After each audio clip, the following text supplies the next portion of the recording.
Hello, this is Darrell Castle with today's Castle Report. This is Friday, the 5th day of January in the year of our Lord 2024. This report will discuss how a group of unelected billionaires and the politicians and global organizations they own have supplanted national governments along with their constitutions and justice systems by cleverly using their vast wealth to destroy Western civilization and the ideas of individual liberty, thereby moving the world toward more and more authoritarian control. Obviously, I can't discuss or even remember all the things that happened last year, but at the risk of criticism for reporting only the bad news, I will present as realistic a picture of 2023 and the final billionaire conquest of the Western world as I am able. By the way, the reason I report mostly bad news is that the news is mostly bad. However, I admit that's just my opinion.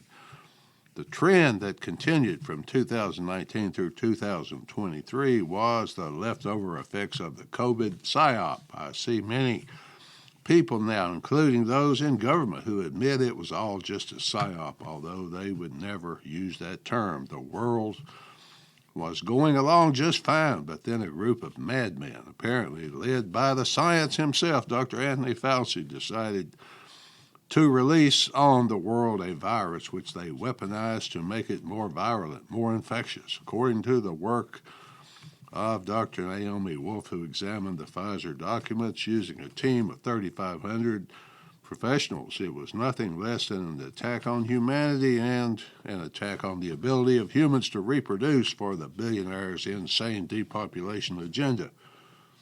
We were conditioned to believe that things would return to normal in 2023 so that all the things resulting from the psyop would seem normal. Instead of normal, things got progressively worse. Now tyranny is so ingrained in our system that we do accept it as normal. The show trials and show indictments of thought criminals like Alex Jones and Donald Trump tell us that we should not even expect the rule of law to apply. We shouldn't even expect it anymore. What some prosecutor thinks about you is now enough for a criminal indictment. Anyone who questions authority is now guilty of misinformation or disinformation, and we are told that such speech must be combated not by historians, but by those in authority. Prosecutors want to fully prosecute all dissenting enemies of the authoritarian state, but at the same time, the prosecutors choose to overlook violent crime and its violent criminals, which is turning the cities of America into dangerous, fearful places. In this age of controlled media, what one thinks or says is far more important than what one does. This is, at least in part, the result of wealth concentration in the hands of a few.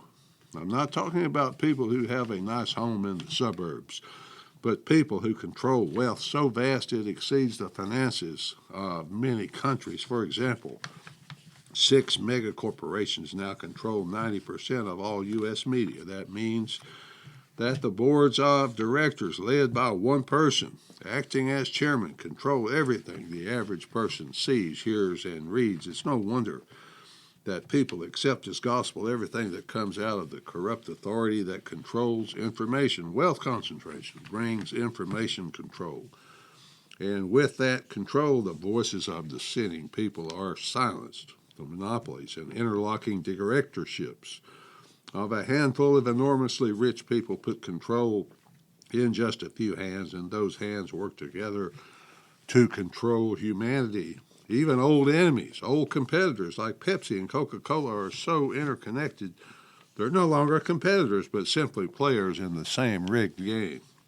The ultra-rich, the billionaire elite, are behind many, if not most, of the ills currently plaguing the West in general, America specifically, from woke lunacy and gender insanity to lockdowns and unnecessary wars. So argues best-selling author Hannah Herland in her new book, The Billionaire World. She traces the world's major problems back to the billionaire elite and their use of Marxist repression and social engineering. She makes a compelling argument. I highly recommend her book to you. For example, the 6 corporations that control 90% of the media are just one of her points of evidence, but also the richest 1/10 of 1% account for 40% of all political campaign contributions, so they control not only the media, but the political process, and with it, the justice system, so that the law is simply a weapon to be used to subdue the enemies of those the billionaire elite prefer to have in power. There are a few reasons to think that 2023 was the year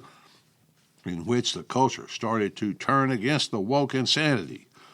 Woke movies continue to fail at the box office. Bud Light, Target, and Disney continue to feel the weight of the public's ire at their disrespect for their customers. We must also consider the plight of Harvard's now former president, Claudine Gay. She was forced to resign the presidency of Harvard not because of her many examples of plagiarism in the very documents that made her president, not because she was professionally unqualified for the job, but because she would not say publicly that hatred for and attempted murder of her Jewish students was wrong and should not be tolerated at Harvard. It turns out, however, that the Jewish Israeli lobby is more powerful than the diversity, equity, and inclusion lobby, as Dr. Gay found out.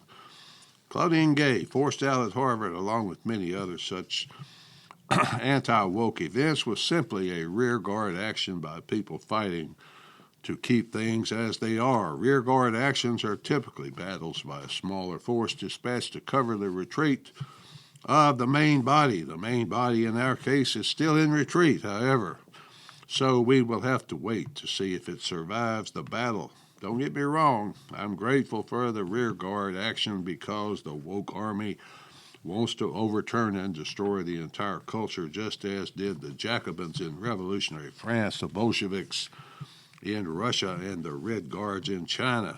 Their thinking completely permeates the West, therefore they are potentially as dangerous as the groups I just mentioned. They share certain philosophies with the groups I mentioned, such as a virulent hatred of free speech, free thought, free markets, and Western traditions. Further, the destruction of the things they hate. They have weaponized gender, race, and law. They are puritanical in their insistence upon strict adherence to their ideology. They are not only humorless, but anti-humor. They portray themselves as the future, but in reality they are just repackaged versions of Marx, Lenin, Stalin, and Hitler. They seem to hate humanity because they are in league with those who seek its destruction. They're also dishonest with an arrogant sense of entitlement. Look as examples at the case, the presidents of Harvard, Penn, and MIT. They were all shameful embarrassments, and the fact that they were elevated to such positions demonstrates how serious the rot in the system is. When Claudine Gay, the former president of Harvard, resigned, she could think of no other reason for her troubles than racism. Not her plagiarism, not her racism directed toward Jews, or the fact that she was unqualified, but racism she alleges was directed toward her. That's what I mean by a sense of entitlement. These people, those who support their aberrations, have deeply ingrained psychological, spiritual defects in their makeup. Those defects tell you a little bit about who controls academia, finance, entertainment, and media, but they also completely dominate the political bureaucratic apparatus of state power, which means the law is on their side. They control it. It's very hard to resist them, especially when those who appear to be resistors don't oppose them.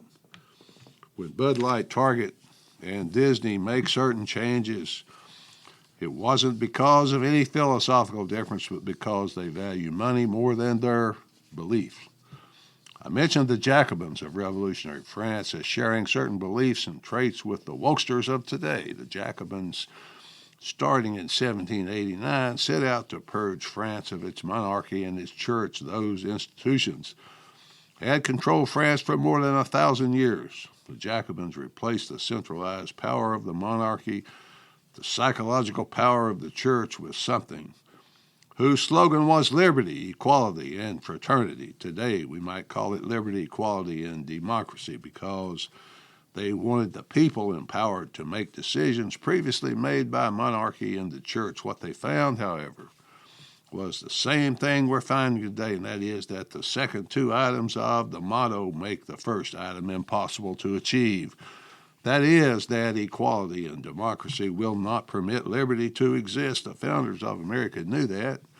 That's why they gave us a republic instead of a democracy. People are inherently not equal.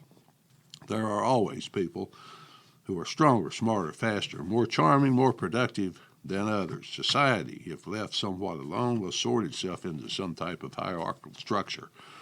With the elites on top, the masses at the bottom, the elites are supposed to help the masses by allowing, through law and constitution, the formation, writing, and application of the laws which the elite apply equally to all. Ideally, the elites administer justice with sensible law courts rather than lynch mobs. The elites conduct training in universities and in trade schools. They make the trains run on time.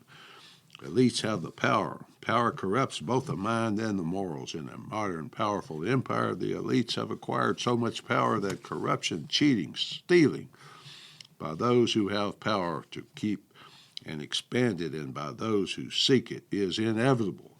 The elites, through their total control of information, turn enough of the population into accomplices to keep them in power, those who matter in money.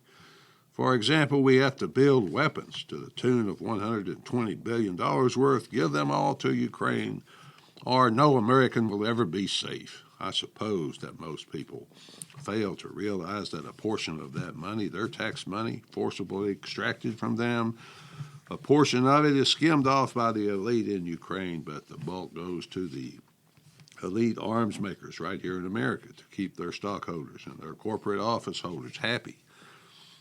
Myths need believers, folks, and to perpetuate the myths, we the people in the U.S. empire must be kept in line. Through elite control of virtually all institutions, we are expected to believe and perpetuate the myths, or we might be purveyors of misinformation, otherwise known as the truth. Or worse, we could be believers in conspiracy theories, the war on terror, the war on drugs, the war on poverty, all have to be believed if we are to be kept in line. Terrorists threaten us every day. We must fight them. We must fight them here and abroad, or they will kill us all. Never mind the violent criminals who inhabit your cities, preying on the innocent. They're just an illusion created by your own racism. Genocidal globalists, weaponized migration, weaponized socialization of children, sexualization of children, destruction of identity through isolation, language, family, culture are all part of the elite's tactics of keeping us in line. Climate alarmism to the point of hysteria is part of the global elite's plan to destroy all individual freedom. Now our elite believers and our betters tell us that it is actually our breathing, our own breathing, that is changing the climate. And unless all but about 1 billion of us stop breathing, the planet is doomed. Please keep in mind that the elite have no intention of sacrificing any of the rights and privileges they demand that we sacrifice. Have no children to save the planet. Stop eating meat to save the planet. Stop farming to save the planet. Now, die, all of you, except 10% of you, to save the planet. Not us, just you. Once again, these are myths created in the myth factories of the global ruling elite. I wonder if those like George Soros and Bill Gates and their ilk actually believe any of the woke nonsense they expect us to obey. No, folks, they don't believe it because it's simply a means to an end. They are using unscientific climate alarmism and panic to steal your freedom and ruin your life. Don't believe their lies. Don't comply with their lives because your freedom and your very lives are at stake. In conclusion, folks, perhaps next week we can look at the wars in Ukraine and Gaza, as well as what is likely to happen in 2024 here in America and around the world. Finally, folks, I close this Castle report with a quote from Alexander Solzhenitsyn. Quote, "Unlimited power in the hands of limited people always leads to cruelty," end quote. At least that's the way I see it. Till next time, folks, this is Darrell Castle. Thanks for listening.